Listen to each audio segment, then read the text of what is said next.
cook a boneless beef sirloin steak in the gravy with me.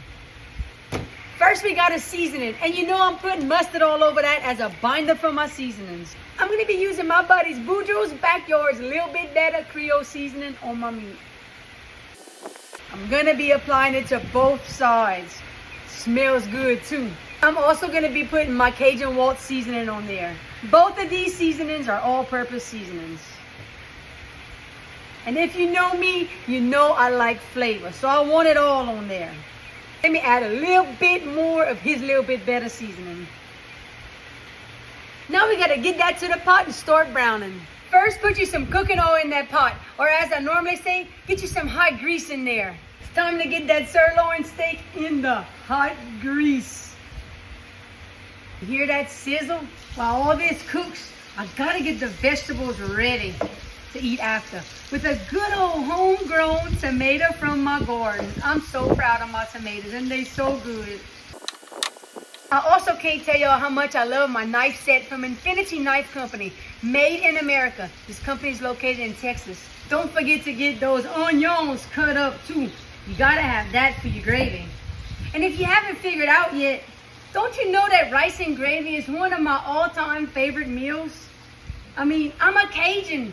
I got to eat me some rice and gravy at least 3 to 4 times a week. Wherever you from, do you like rice and gravy? Don't you forget about the fresh banana peppers from the garden. So I'm gonna cut up some for the rice and gravy, but I'm gonna leave some like this for me to eat raw with the rice and gravy. That's one of the best parts about these banana peppers. I can't wait to eat some. That meat is browning so good, and y'all know I'm gonna add a little bit of water as I go. Let it pull up some of that green meat, but not all of it, because the onions is going in next. Let me show you what it's looking like in my little 11-inch roaster. Now I got that sirloin steak meat browning up like that. Look how good it's looking, y'all. When you see me with the hood in my pot, you know what time it is. It's time to get that meat out of there and put the onions in there. Let's get them onions in that pot and let it pull all the green meat off the bottom. And continue to make a gravy. I like me some rice and gravy, baby. Look at that. Ooh, ooh, ooh. Oh, yeah. Go ahead and add a little seasoning. OMG. And that's what happens when you open the wrong side. But it don't matter because I ain't wasting it. I'm going to leave it in there. I'm going to just take a little bit out.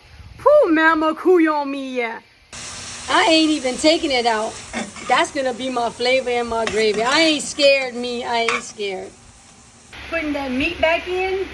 Now listen, I'm gonna have to put extra water in this pot since I add a little extra seasoning, more than I probably was normally gonna add. Don't waste the juices. Get all that grease in there.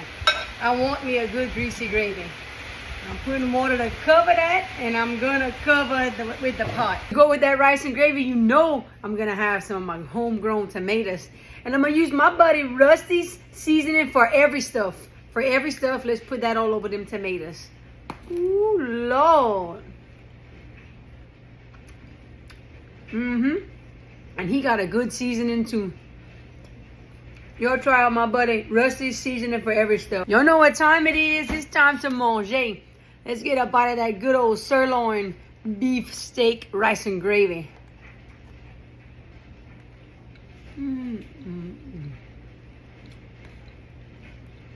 Even though I dropped too much seasoning, it's still good. Sauce beaucoup bon, and you know what? I got a little side of some Camellia Black Eyes with that.